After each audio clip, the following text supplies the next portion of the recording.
My name is Stanislaw Robert Liberta with AV Ultra, and in this lesson we're going to be talking about 2-point trackers in Apple Motion. In our last example, we had this logo follow this coffee cup onto the screen. We also took a look at some other examples and ran into a little bit of an issue where we had some perspective changing and we were limited by what we could do with a single point tracker. This lesson is all about using 2-point trackers so that way we can do something like this. So before we jump in, let's take a look at what happens between a 1-point and a 2-point tracker. Right now in my 2-point tracker's end, I have this text pop up and you can see that it is rotating along with this castle wall. So I'm using a 2-point tracker. So a 1-point tracker would be holding on to that, but you'll notice that it's not moving while the rest is moving. It is perfectly tracked to that, but we need a little bit more information so that way we can create something that looks a little bit like this. And you can see that that 2-point is attached to that castle wall. So let's go ahead and get started by opening up our 2-point tracker start. And let's review the footage that we have. At the very bottom, I have my tracking footage and I have this medieval castle and I've got this 2-point tracker text. Above that, in a separate group, I have this castle facts. And if I just solo this by holding on to Alt Option and clicking on it, I can review this and I can see that it is building on. A little castle pops up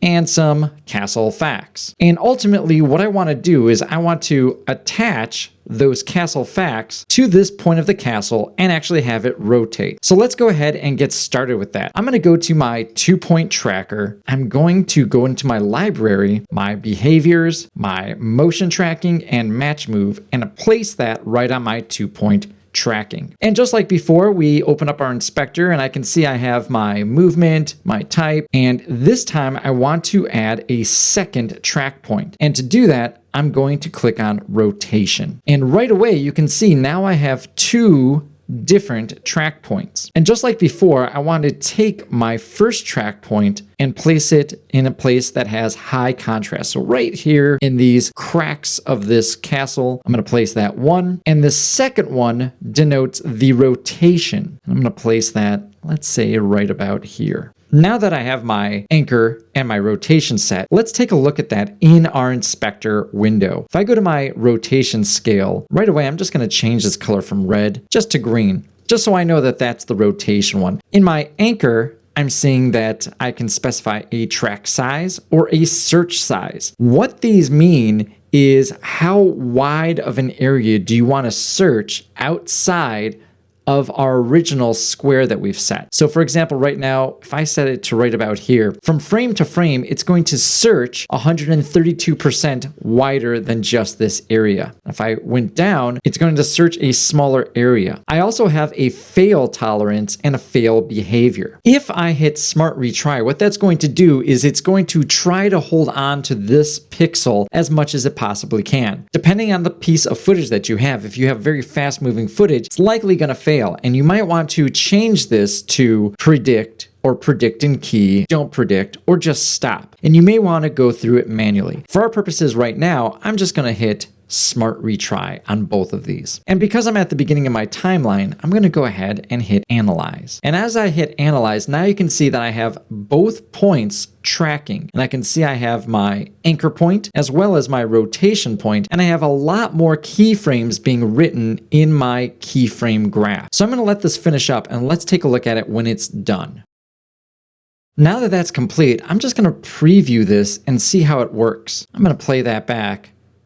And for me, that's working a lot cleaner than if I had it before. I can see that it is rotating from this point out. So it's important to make sure that we set our anchor point pretty close to the same exact point that we have in our tracker. So now that I have this track already, what I really want to do is I want to apply that track to this information. So the first thing I'm going to do is I'm going to click on my castle facts and I'm going to change its anchor point to pretty close to where the other anchor point is. So I'm going to select my anchor point and I want to put it right about there. In fact, I'm going to zoom in just so I can see a little bit cleaner. And yeah, right about there, that's looking pretty good. And I'll zoom that back out. Now that I already have this behavior on here, I'm going to click on my behavior gear just so I can see that pop up. I'm going to hit Command C, go to the beginning of my timeline, and go to my castle facts group and hit Command V. And what that should do is apply that same information to my castle facts. So if I turn off my 2-point tracker, I can see that my text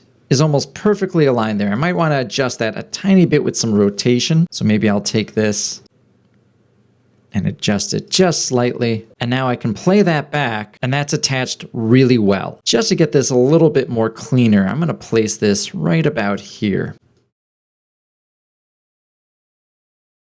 And I'm going to make sure I can view that full screen. So now if I play this back, I have my castle facts come up right from that corner, and you can see that it's rotating perfectly with the side of that castle. So that's a quick way to do a 2-point motion track. In our next lesson, we're going to be taking a look at a 4-point perspective corner pin. Again, my name is Stanislaw Robert Liberto with AV Ultra, and hopefully you found this tutorial useful. Thanks a lot for watching, and I'll see you next time.